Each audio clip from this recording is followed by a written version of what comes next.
You are listening to the Grandest Tour by the Cycling Podcast. Brought to you by iWalker. Flexible loans built for small businesses. iwoca.co.uk.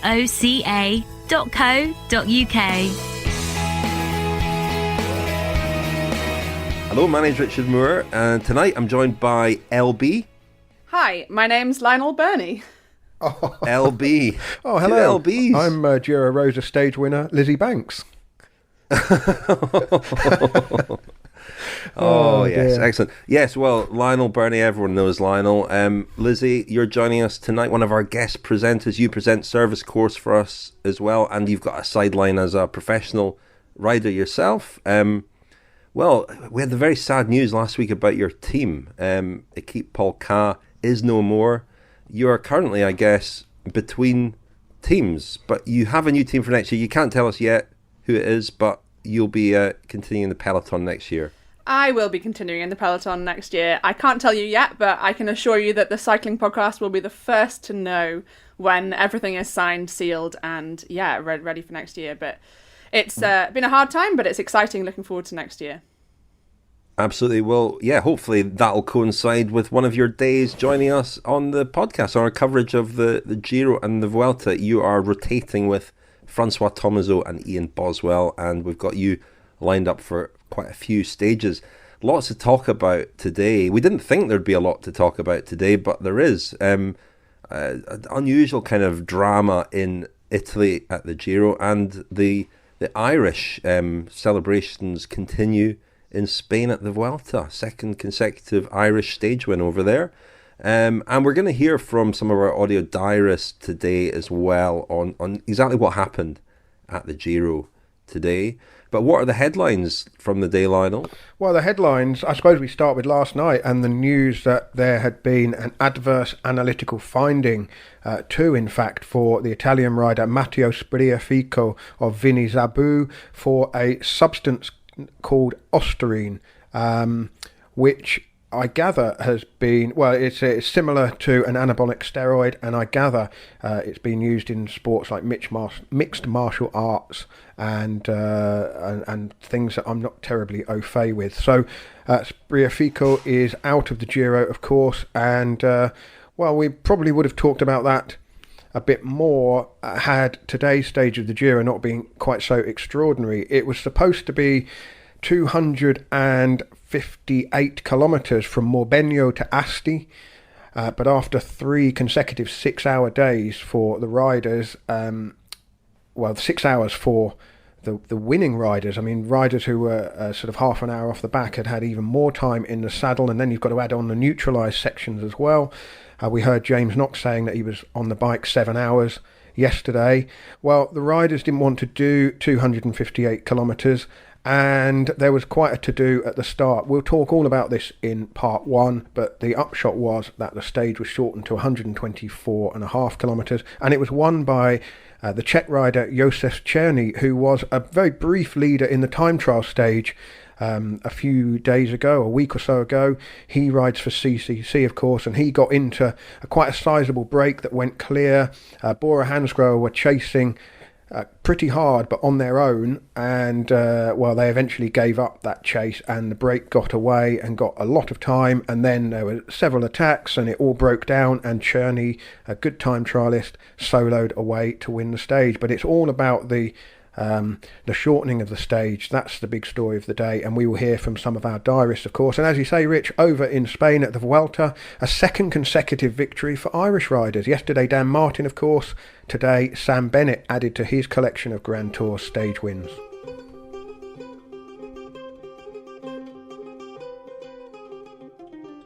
You are listening to the Grandest Tour by the Cycling Podcast. Brought to you by iWalker.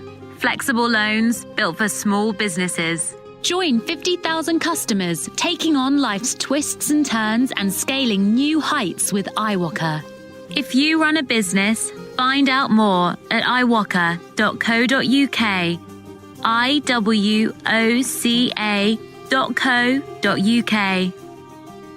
Thank you very much indeed to our headline sponsor, iWalker. If you run a small business and you might be interested in finding out what iWalker can do for you, in the form of a loan or a Zabel, that's a coronavirus business interruption loan, go to iwoca.co.uk, iwoca.co.uk. And thanks very much to iwoca for their support of the cycling podcast and their support of other cycling initiatives as well, including Kendall Cycle Club up there in the Lake District. As you said, Lionel, the big talking point today was at the Giro and the rider protest, which has caused, well, I like your expression, a to-do. There was quite a to-do, wasn't there? Mauro Vegni, the Giro director, very, very unhappy and pretty fired up at the finish. They've confirmed or announced tonight no prize money today for the riders. They're donating the money instead to a hospital. Now, that feels that nobody will criticize that decision, but it doesn't perhaps matter too much in the grand scheme of things, but there is a real sense of enmity, of opposition, of division between the riders and the Giro at the moment, or certainly a lot of the riders. Let's hear from three of our audio diarists: James Knox of Deceuninck Quick Step, Joe Dombrowski of UAE Team Emirates, and Rick Zabel of Israel Startup Nation. So ironically, today was one of the days that we kind of marked as being probably the most boring days of the Giro. It was a bit strange to see a 260k totally flat stage stuck in the middle of week 3 in between some pretty hard mountain days.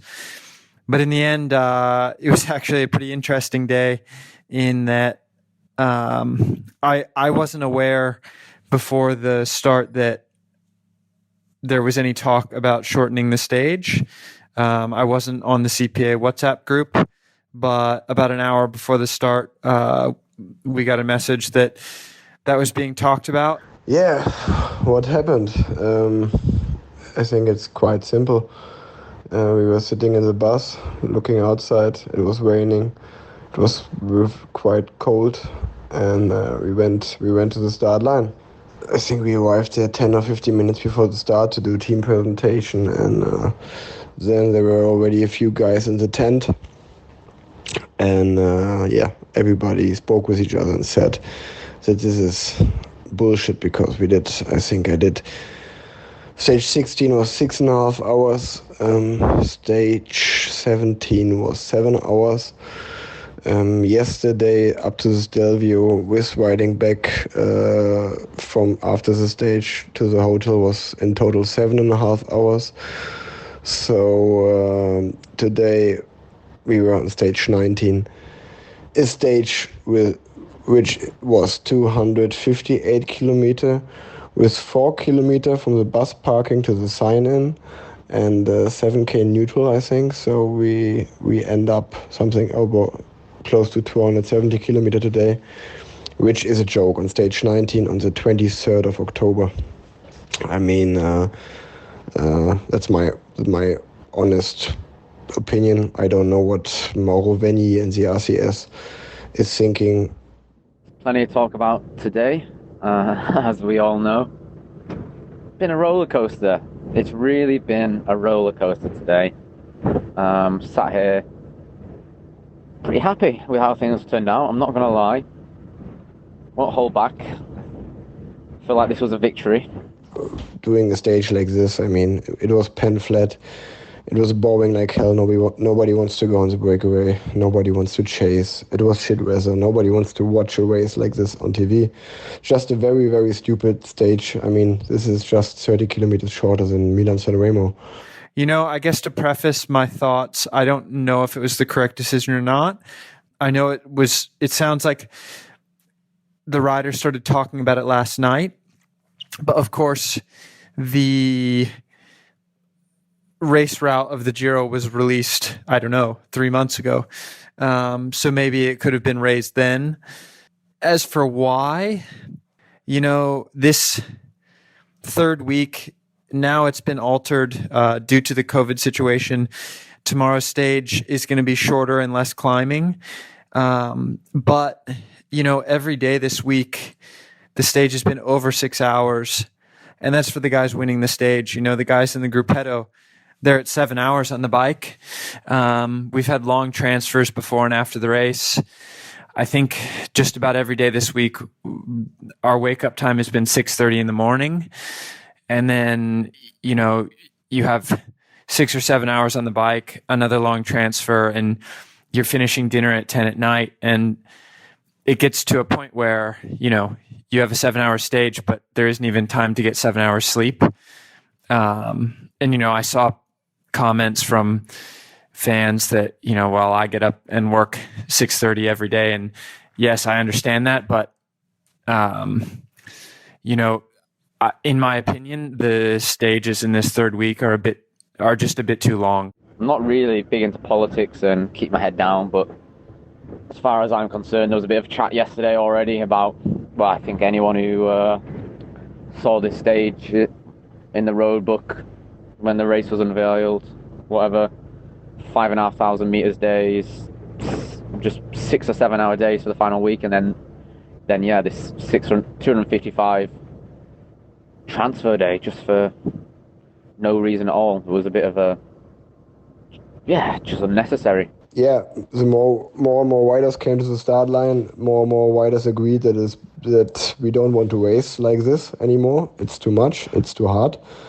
And I think even though maybe not every single one agreed, I would say 80 to 90% had the same opinion, and we didn't want to race.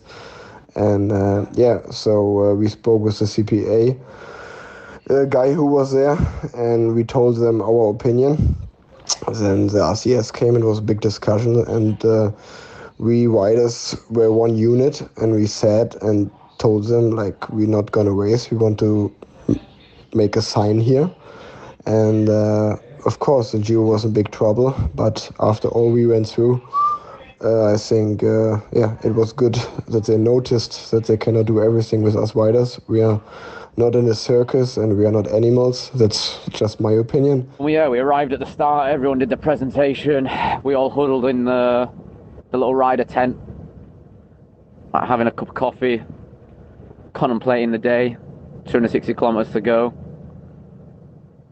A few little whispers, a few little murmurs, and then when it was time to leave, we just didn't leave, more or less. Don't need to name names, but a couple of senior riders took control of the situation, spoke to the race organizer, CPA was involved, I'm not sure to what extent, and basically explained that we weren't going to ride in the rain for 260 kilometers for absolutely nothing. Personally, I don't think these long stages add much to the race. If anything, I think it detracts. I think it gets to a point where the riders are so tired that, is it more interesting to watch the 100 meters or an ultra marathon? It's not that the riders see any of this money that comes into RCS from putting a start town that is 250 Ks away from the finish. And maybe the riders would think about it differently if there was more sharing in that regard.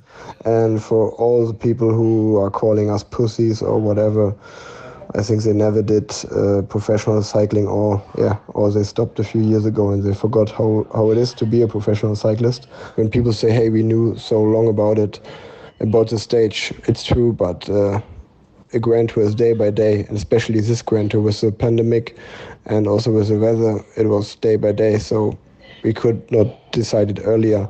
And on the other side, the talks about shorten the stage started yesterday in the evening, and the RCS knew, so it's just a lie also that they didn't know about it.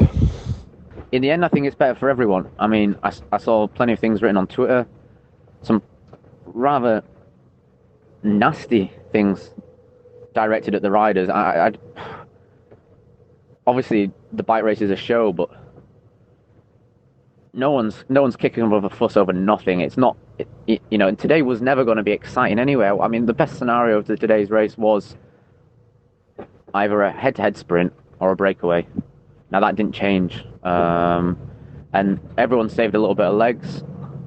I think probably make tomorrow's race more exciting.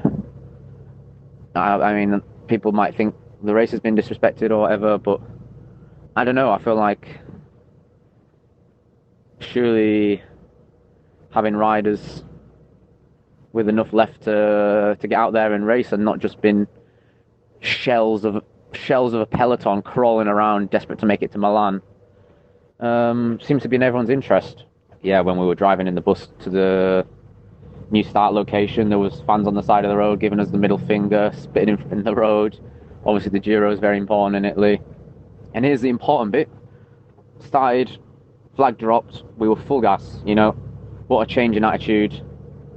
I hope everyone at home appreciated that. I suspect that having a shorter day today will yield more exciting racing tomorrow.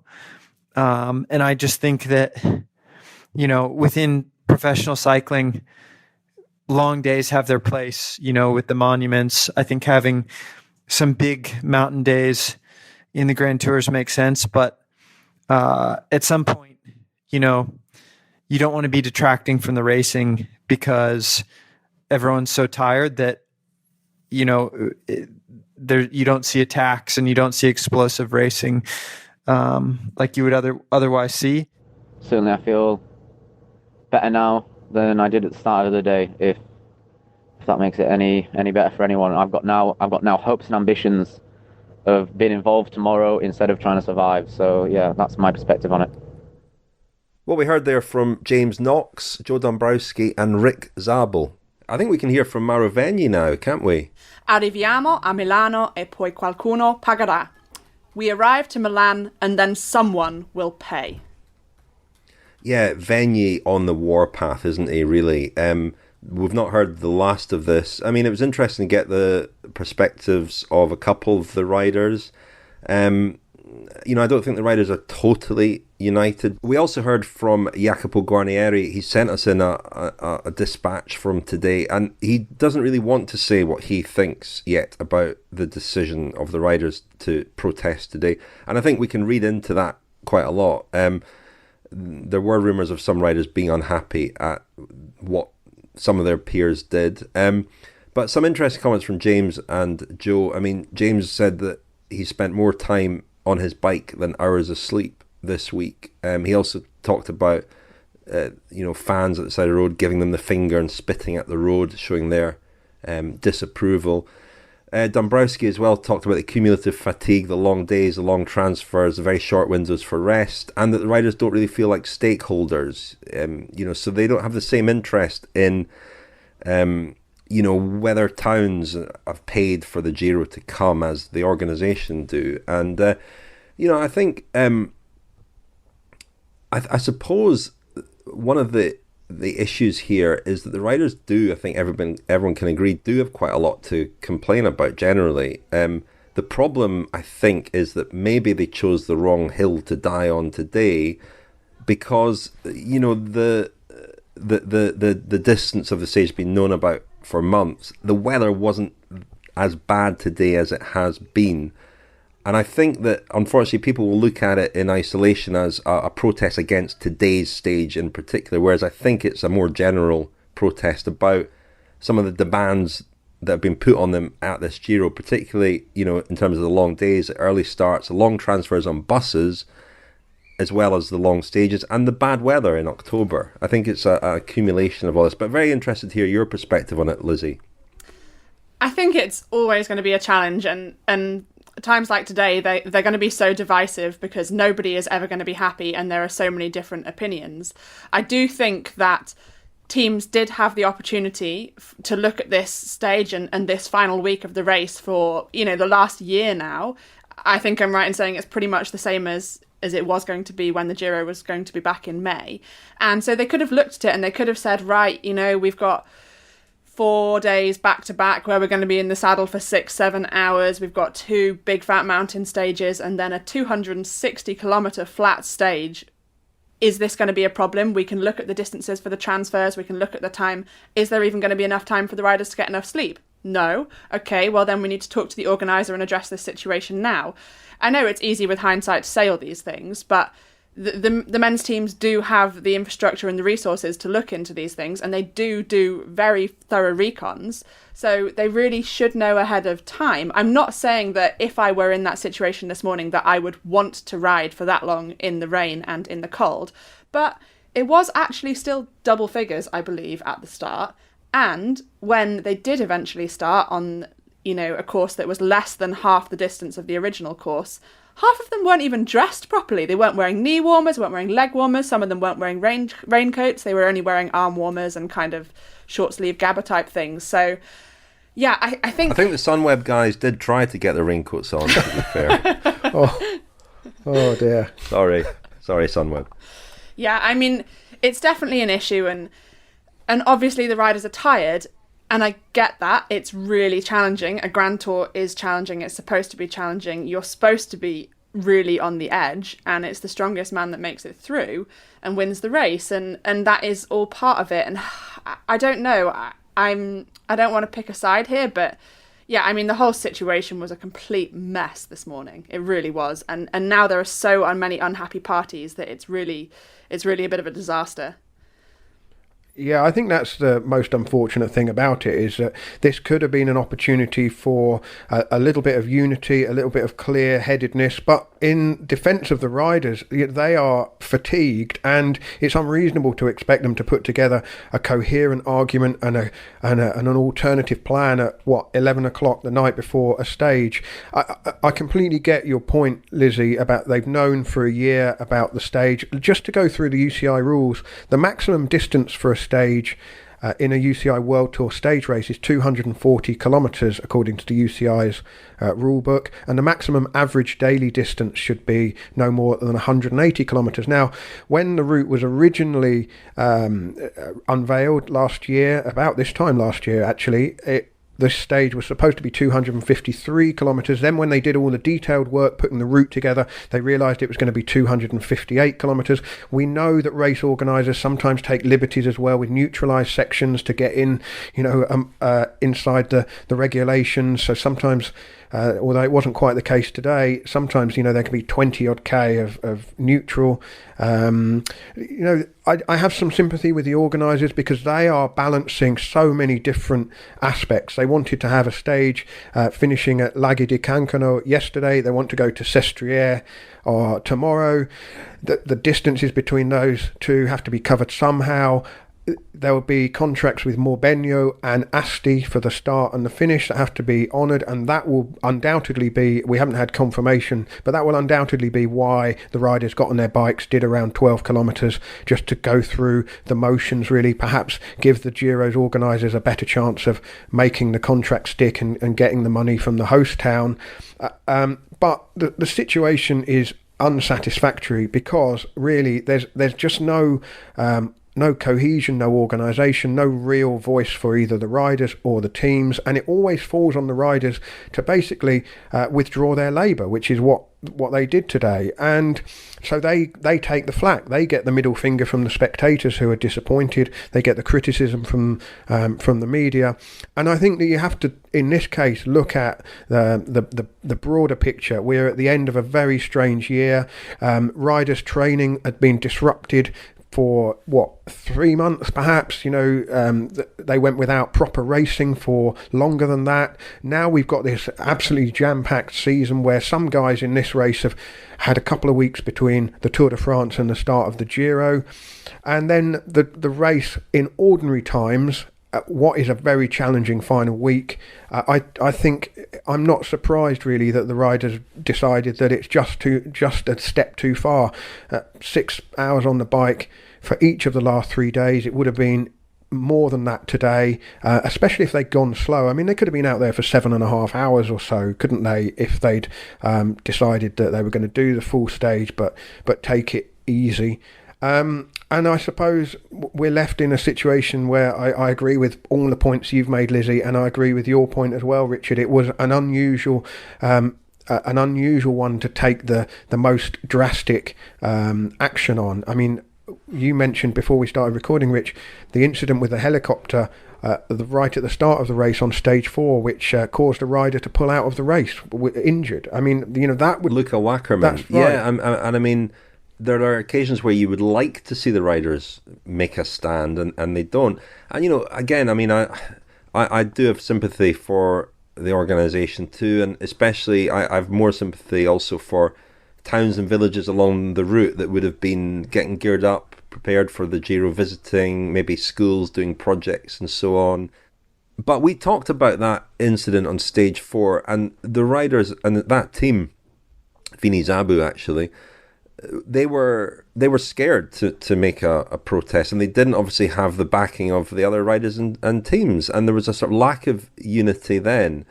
And I don't think anybody would have held it against them if they had protested after that incident. Whereas here, unfortunately, they've made it quite easy for the organisation and others to be quite critical of this protest. But I would say that they have effectively neutralised a stage that would have been pretty inconsequential anyway. Imagine if they decided to take a stand yesterday and decided they wouldn't race over the Stelvio. You know, they've kind of preserved the integrity of the race. They've ensured that the race will still have, a deserving winner. They have protested at a stage that was always going to be pretty inconsequential.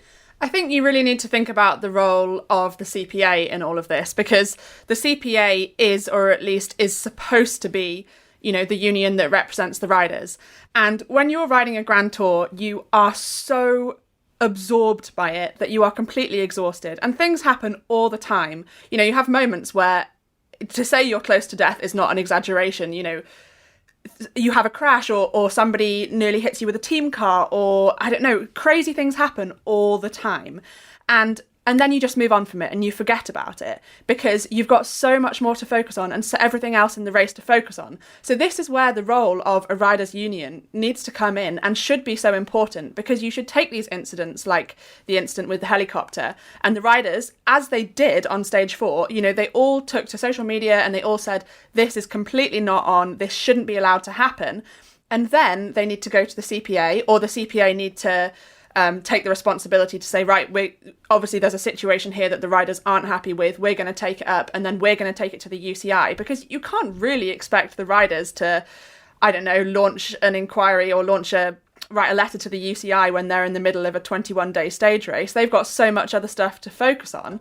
So again, there were reports last night that the CPA claimed that they actually went to the organisers last night and said that they thought that this was going to be a problem.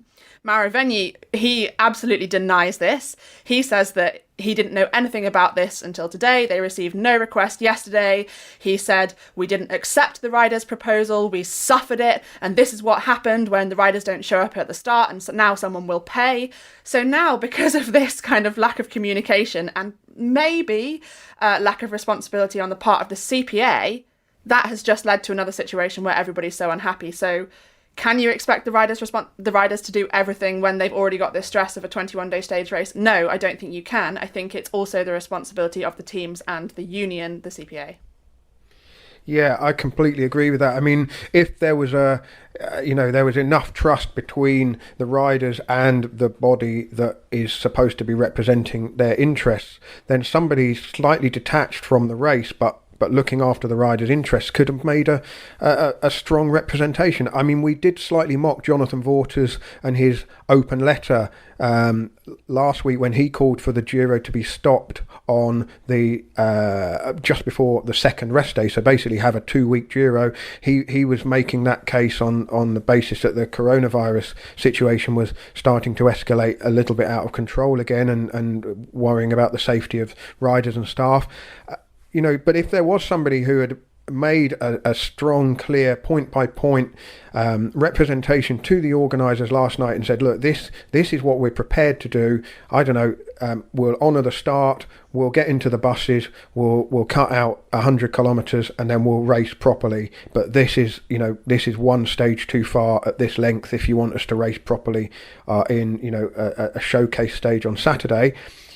If it hadn't worked and the riders had ended up crossing the line and going from start to finish and doing the whole lot, at least that would then have been kind of on the record as a professionally, properly put together piece of work that then when the next thing comes up they can go, well, hang on, this is now incident number 3 in the last 6 months, and start to build up a case file of these kind of incidents, whether it be safety related or just other things that the riders are not happy with. I think that could have worked, but there clearly isn't the mechanism for that to happen at the moment. There's just no organisation, is there? There's no there's no unity. trust. There's no trust. There's no trust from the riders, and if the riders don't trust their union, then you're not going to speak up when there's a problem. And if the riders don't trust the union, the organisers aren't going to respect the union. And you need to have this cohesion between all of the bodies for it to work. And like you said, we could have had a situation where everybody knew what was happening before the start. There was so much less stress. Whereas actually we had a situation where the riders are waiting in tents, and some of them don't even know what's going on. The start should have happened 5 minutes ago, and they're just waiting there. The team buses have already gone to the finish. They end up getting on their bikes, doing 10, 15 kilometres, by which point they're soaked to the skin and freezing. And as we heard James Knox say, he was like, well, at this point, I might as well just carry on. I'm wet and cold anyway. They get on the bus. Then, you see things on social media where the riders are on the bus. They're scrabbling to find dry clothing because they don't have a second set of dry clothing because they've used all their wet weather gear already. So it's just a disaster. I also think that people within the sport seem to sometimes forget that they're actually all on the same side.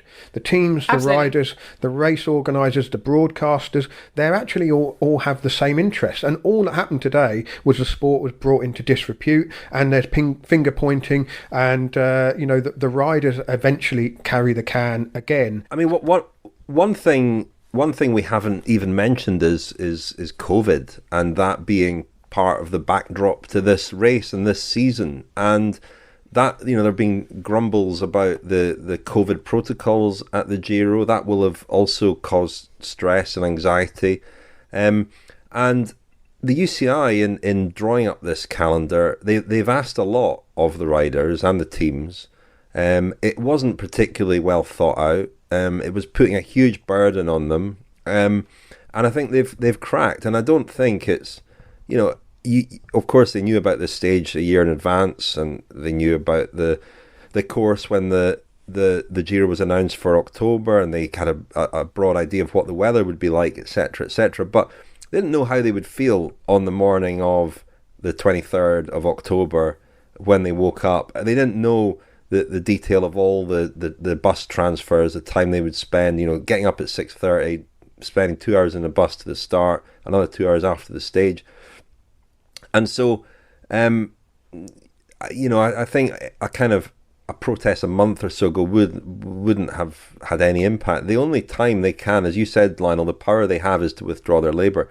The only way the riders can effectively make a stand ever is just by refusing to race, and we've seen that over the years. They've often picked odd things to protest about, whether it be compulsory helmets or a stage today that, again, if you look at it in isolation, was one of the, in inverted commas, easier stages, and in weather, as you say, Lizzie, that wasn't all that bad. And that's the problem. They've given the opportunity to critics and to the organisation to say that they were soft and that they made the wrong call today, where I think they do have there's a legitimate grievance in there, but I don't think that message came across as clearly today as it could have done. Definitely not. The other thing is, just to go back to the race route, and obviously I've covered the things that the race organisers are trying to balance out. And there's a kind of a tolerance, isn't there? You can tolerate long transfers as long as there's not too many of them. You can tolerate long stages as long as they're not, all in a run like these are. They obviously. 258 kilometres, there's no real sporting merit to that. I mean, yes, it will fatigue everyone. It's another long day on the bike. It might, it might open up some gaps when they start racing in the mountains again tomorrow to who's responded and who's recovered best from 7 hours in of a flattish stage. I mean, in terms of the racing, there's no real merit to having a stage like that as stage 19 of the Giro. And just lastly, from me on this idea that, well, it's supposed to be hard. Of course it's supposed to be hard. It is hard, but the racing is much more intense now than it was even 10 years ago, 20 years ago. And so we've got to be careful what we ask of riders here. Do we want to go back to the days when they would just ride piano for 4 hours and then just race for an hour at the end? I don't think we do. I think we've come to like the combination of kind of intensity and endurance, but the endurance aspect doesn't need to be as extreme. And just lastly on, well, they used to do X, Y, and Z in the old days. It's probably important to remember that one of the most famous rider protests in the history of the sport, from the 1978 Tour de France, the stage that went to Valence d'Agen in it was stage 12A of the Tour de France, and the riders came into town and they stopped in the finishing straight a few hundred metres from the line, probably 200 metres from the line. They got off their bikes and they all walked over the line in protest at the practice of having two stages on the same day. They'd actually only done that once prior in that Tour de France. That day, stage 12A was supposed to be followed by stage 12B. Well, it was followed by stage 12B, but there was a practice of the Tour de France organisers having two stages in order to double the amount of money they could get in for hosting, charging towns to host the start and finish.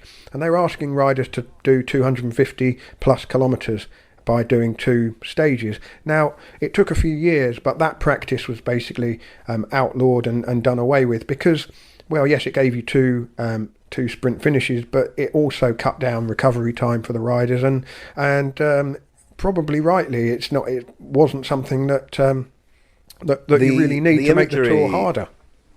The optics are important, aren't they? And on that occasion, the image of Bernardino as a young rider, but the rider's leader with his sort of chest sticking out, was very important. Whereas today we had riders huddled under tents and Adam Hansen in discussions with the organisation, and that often also is what helps bring about change. Is a very strong, charismatic leader, and there probably isn't such a character in professional cycling at the moment. Where's Fabian Cancellara when you need him? He'd have been down at the start. Lizzy the Badger Banks.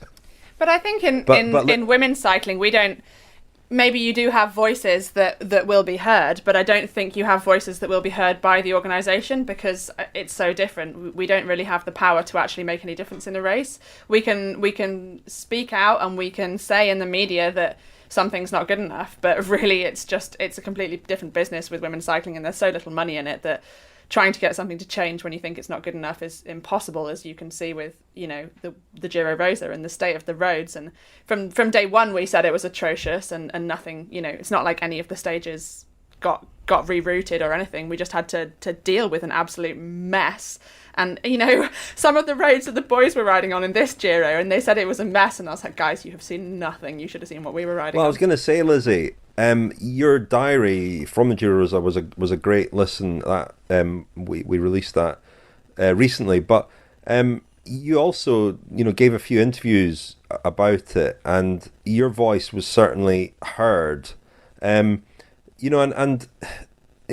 unfortunately, it takes sort of bravery to do that, and courage to do that, and a lot of riders are reluctant to put their heads above the parapet like that. I mean, how the Giro Rosa, coincidentally or not, has been stripped of its World Tour status for next year.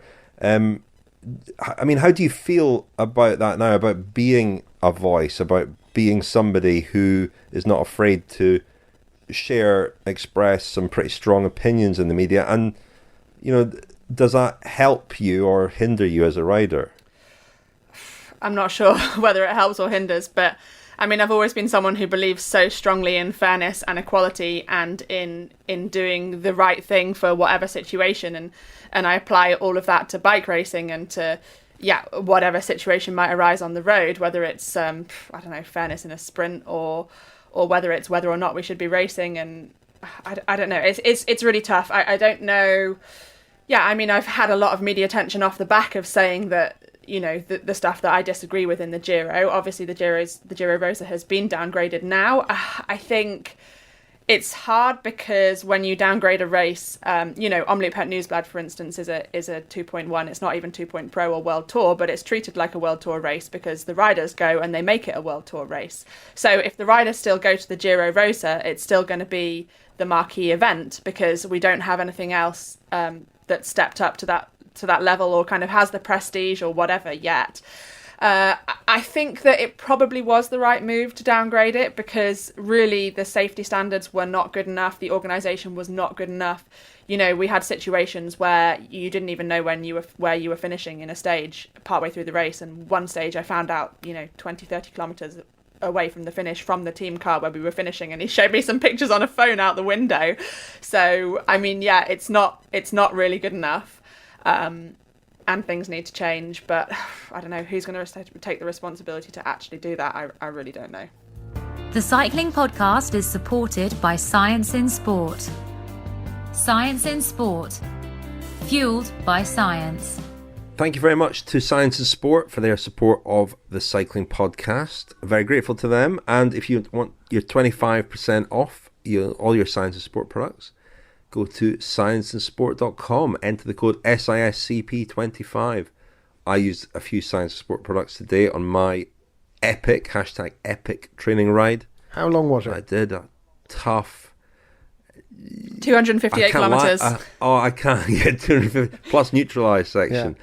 I can't lie about this because I'm on Strava, unfortunately. I was tempted to lie about it. I think in the end about 60 kilometres. So you cut it down from what to 60 kilometres? I mean, well, I had an argument with Maraveni about it, and eventually settled on 60 kilometres. But very enjoyable it was. It's not supposed to be enjoyable, Richard. It's supposed to be hard. Oh, it was very enjoyable. It's very enjoyable.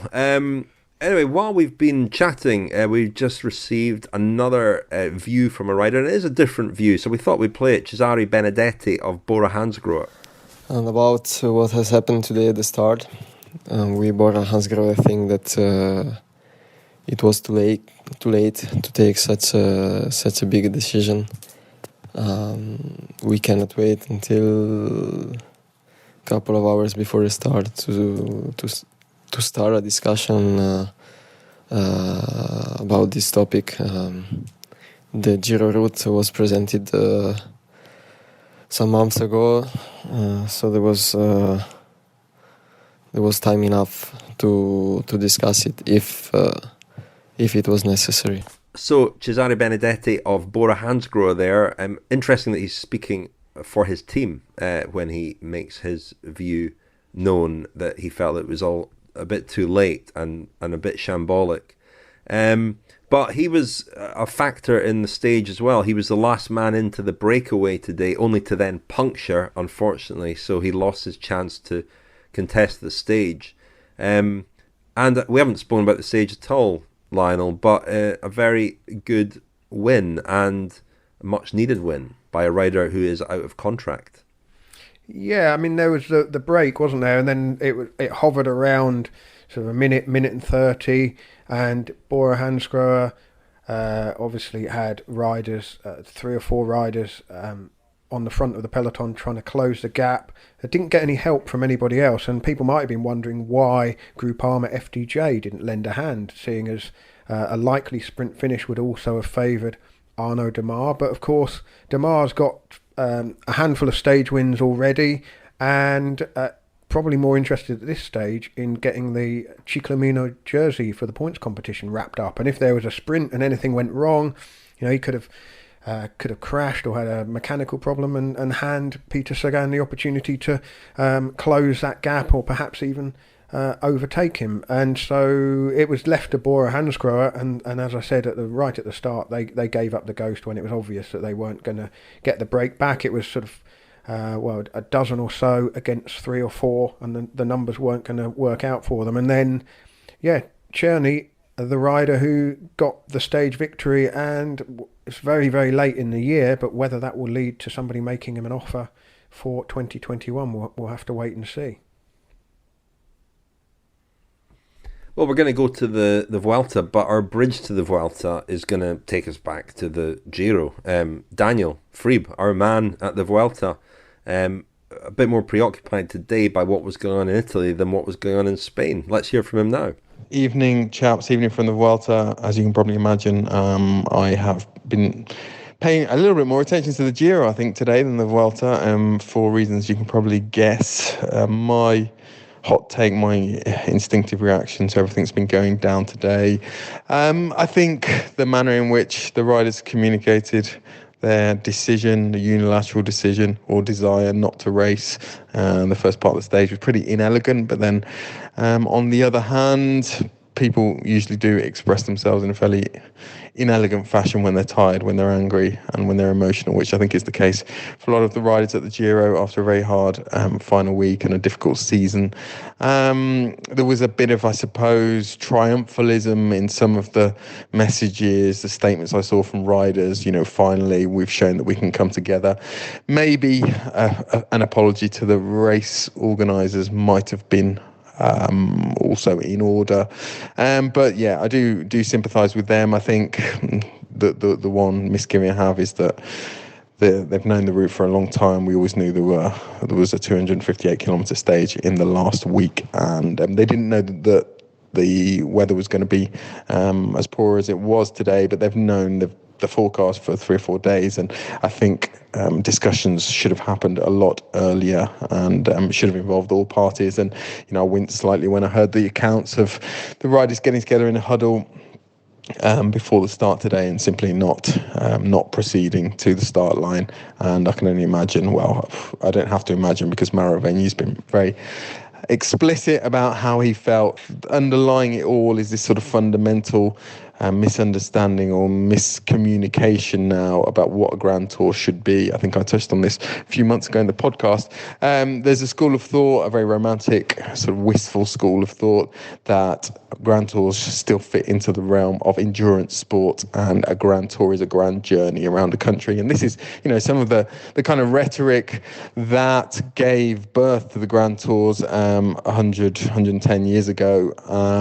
And it strikes me that the riders don't feel that way anymore. And also, a lot of the messaging they've got from the media and stakeholders and just the way the sport's evolved is much more, or sort of places the Grand Tours much more in the realm of kind of performance sports where, they turn up to the start like racehorses and they offer a spectacle, and then they go home and they try to recover again as best they can. And the geography where they happen to be, whether it be in Italy or France or Spain, is almost immaterial or secondary to the racing and the spectacle that they see it as their duty to offer. But, the Giro, I think, has got confused about what its identity should be. The Vuelta has very successfully over the last few years, decade really, 2 decades, has established its identity as this short, sharp hit of exciting racing, and they are unashamed, unabashed about that. And I think even this year with the 18-stage Vuelta and hard stages from day one has even reinforced that, is going to reinforce it. And we're already hearing positive things here from the riders about, this is a blueprint for future Grand Tours. So the Vuelta has done that. The Tour de France is the Tour de France. And the Giro has sort of been scratching around, wondering what it can be. And it has settled on this formula, or it thinks it's settled on this formula of this ultimate test of endurance among the Grand Tours. But I don't think this has been very clearly communicated. It's not been embraced by the fans, certainly. There's also the fundamental question of whether it makes for good entertainment, which, of course, with cycling's business model is the bottom line. And, even today you heard Mauro Veni talk about the effect a 250-kilometre stage would have had on tomorrow's race, which I fully agree with. But I just don't think that, again, that is really aligned with what people think a Grand Tour is now, what people think a Grand Tour should be, and what the riders want or believe either. As far as the Vuelta is concerned, as I've said, it's been very exciting thus far. An interesting sprint today, downhill sprint, Sam Bennett winning. Stand by, I think I said a couple of days ago, what I'm getting the sense that the 4 outstanding candidates for victory here are Rog, Sepp Kuss, Enric Mas, and Richard Carapaz, with the possible caveat that Dan Martin is clearly absolutely zinging at the moment. And effectively this Vuelta is a 2-week race a 2-week GC race with one mountain stage bolted on a few days after the end of that 2-week race, because week 3 is pretty benign. There are some flat stages there, so the key is to be good for 2 weeks, and Dan Martin might just be able to pull that off. So there you go, chaps. That's me from the Vuelta, and we'll be updating you further in the next couple of days. Well, that was Daniel with some interesting thoughts on what happened at the Giro and his sort of helicopter view of the Grand Tours and the Giro's search for an identity. But also, I thought it was a very interesting point. Maybe Lizzy, you've got something to say to this. Cycling as a performance sport rather than an endurance sport. And when I see riders in skin suits and with, very, very aerodynamic road bikes, someone like Mark Hershey, for example, just a million miles away from the road riders of the not too distant past. It has changed. I don't know if you've not been in the sport all that long. Has it changed even in the time that you've been involved, and do you make that distinction too between a sort of performance sport and an endurance sport? I think it has changed since I've been in it in the last 5 years, and I think part of that is the perception of what the fans at home are after. And, we used to just be happy watching these really, really long stages of the Tour de France where not much happened. And now, especially after last year's Tour de France, where it was just so exciting, every single race organiser seems to want to tap into that kind of style of, let's create these crazy things that are going to happen in all the different stages. Having said that, of course, today we saw a very traditional stage, 258 kilometre stage that then got ripped to shreds. But yeah, so there has been a change in terms of what the people want, I think. In terms of performance orientated or endurance orientated, I don't really know. I mean, the performance aspect of it is such an important aspect. I don't know. I'm not really sure I can answer that question.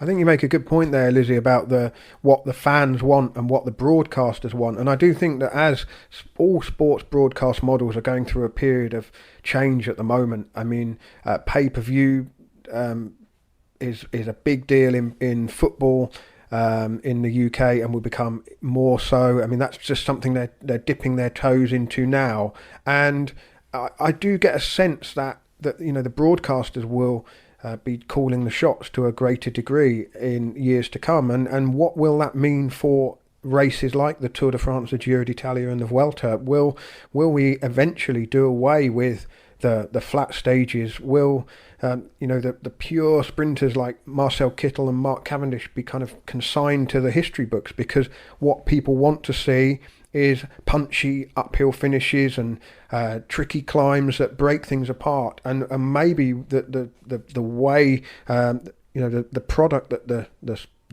fans want will start dictating, because the broadcasters to an ever increasing degree will be able to monitor who's watching, when they switch on, when they switch off, and that will inevitably, technology will inevitably start to shape the races that are put on. And I think that we might well see the Vuelta model. I mean, this year is even more extreme because it kind of got rid of the opening 3 days with the sort of the slowish start with a time trial and then a sprint stage or two. It's going to be an interesting few years, but personally I like the fact that the Giro does still have that old school element. The length and the endurance of it is part of its character. It's something that does define it and make it different from the Tour de France.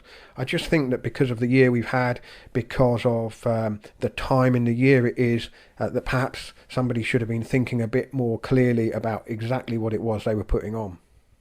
I think that there is a way to have both. You can have sprint stages and they can still be exciting. Just don't make them 258 kilometres on the 19th day of a 21-day race. Or, we watched Dipana the other day and it was so exciting. It was a sprint race, absolutely pan flat, but so exciting. The same with Ronde van Drenthe, a sprint race that's so exciting and anything can happen because there's crosswinds, there's interest from other things. So there is a way you can create interest in sprint stages. But the organisers just need to be a little bit smarter about how they do it and where they place these in longer tours. the Vuelta, and with apologies, because we're not going to spend too long on it. Although a great win by Sam Bennett ahead of Jasper Philipsen, who took a bit of a flyer and looked like he might have had it. Just checking on Philipsen, he's been a good prospect. He's still only 22. He's joining Alpecin Fenix for the next couple of years. I learned that today. I mentioned the other day what an impressive team they have become, and he will add a lot of firepower to that team, I think. But a fantastic lead out for Bennett from De Koning Quick Step. And then he kind of lost Michael Morkov in the finale, but improvised and finished very quickly indeed. Pascal Ackermann, who I might have expected to be the quickest there, a bit off the pace, but a very good win by Sam Bennett. They'd obviously done their recon absolutely perfectly, because I think it was about 2.5k to go. There was an absolutely critical roundabout where you had to go the long way round a roundabout and go 3/4 of the way round. And they were first into that with about 5 men. And then from there, they just led it all the way through. And there were a couple of tricky corners right at the end, and they made sure they were always there. And then, like you said, on the final corner, it looks like he was perhaps going to get a bit boxed in. But yeah, he made it through, and he was just so much faster than the rest of them in the end. A great week for the Irish. Pint of Guinness. Yeah. How will you celebrate, Lionel? Well, on Monday in the UK, a Guinness 0.0% non-alcoholic version is being launched of Guinness. I mean, fantastic. Wow. Perfect. I imagine Sam Bennett will be drinking that tonight in Spain. You really know how to celebrate, don't you, Lionel? Yeah, I do at the moment. Yeah.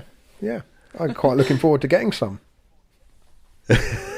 That's keeping you going at the moment, is it? Yeah. The thought of 0% Guinness. Yeah, I'm riding Next episode sponsored by Guinness, 0.4%. 0.0%. Well, if you're listening, Guinness. 0.0%. Oh gosh, I'm sorry. It's absolutely there's no alcohol in it whatsoever. I'm intrigued. Well, I'm doing my Grandest Tour, Richard. I'm riding on the turbo every day, and it's dehydrating me if nothing else. So, I'd like to be able to rehydrate this is great, isn't it? With them. Me and Lionel both boasting about our cycling exploits. This is brilliant. The riders at the Giro have nothing to complain about. They're only doing 3 weeks. You guys are doing 5. I'm doing 5 weeks. Absolutely. Lizzy, are you doing any cycling at the moment? I'm actually doing 0 cycling at the moment, so you guys have got one up on me. You deserve the beer, and I don't. Well, although I do cycling the other 11 months of the year, so maybe you can join. You can join in our Zwift ride on Sunday morning if you wish, Lizzy. I think I'm going to be spending enough time on Zwift this off season, so that's very kind of you. But I think I'm going to pass on this one. Well, if anyone out there would like to join me on Zwift, Richard, are you up for it this Sunday? Might be tricky this Sunday, but I do intend to join very soon. Absolutely pathetic. I promise. Absolutely pathetic. Well, if I promise. If you want maybe Sunday. It depends. I might not be at home, so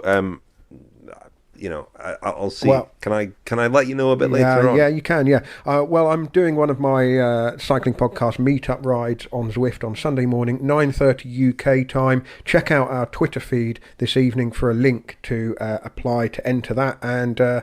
Once it's full, but hopefully see plenty of you on the start line on Sunday morning. We're going to do the Champs-Élysées course on Zwift to celebrate the end of the Giro. I mean, it doesn't really work, does it? But yeah, that doesn't really work. I might turn up at the last minute and complain about the distance of the ride. Well, it's 1 hour. It's 1 hour and to be and the weather. 1 hour to I be might reduced. turn up and just refuse to ride. It's going to be 1 hour reduced to 21 minutes.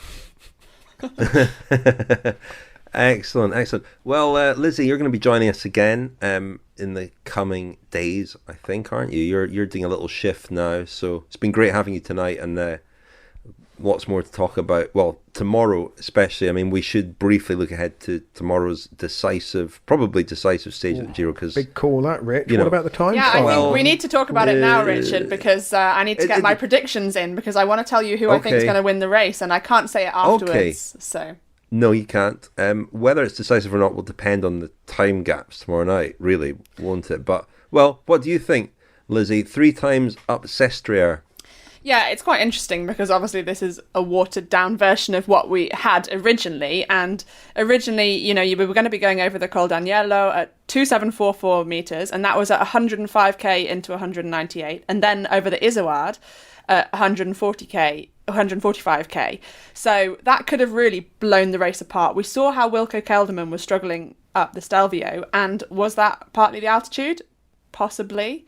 So, okay, you've still got altitude tomorrow. They go up to 2,041. It's nowhere near as high as it was at the Stelvio, and it would have been up the Agnolo. But I still think with the first passage of that, 137k, going over again at 163, and then again at 190, I think that he might crack. And we've already seen some, signs of cracks within the Sunweb team. And, they're very much in Sunweb, like, this is the plan, and they stick to the plan. So, I don't know. I think that could be their downfall. Well, and my money is on Teo to take the jersey into Milan.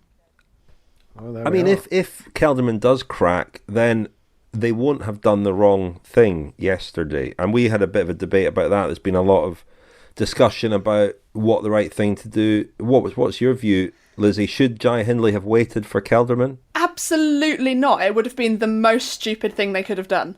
I mean, why on earth would you wait for somebody who's cracking halfway up the penultimate climb when you've got another nearly hour-long climb ahead of you? They had absolutely no idea if he was going to recover. You've got the virtual second on GC, who, if you lose your leader, is then going to be the virtual first on GC. So why the hell would you wait for the other rider? All he had to do is sit on Teo, sprint past him at the end. And then, maybe Teo should have given a little bit more up Lago di Cancano climb. But, it's easy to say from the sofa. He didn't look like he was giving absolutely everything. It looked like he was, holding a tiny, tiny bit back. I have to say, I've been a little bit disappointed with this Giro, that there's not really been any attacking. I'd kind of say that it's been a race of attrition and a race where people come out of the back rather than people making moves at the front. And yes, it's been exciting because people have blown up, but it's not been exciting because people have been attacking. And I really, really hope we're going to see some big attacks tomorrow from Teo, maybe from Jai, and hopefully shake the race up a bit. Well, if Kelderman cracks, then we could see a brilliant race between Hindley and Geoghegan Hart, because they look very evenly matched. They look both of them look really good. They look really strong.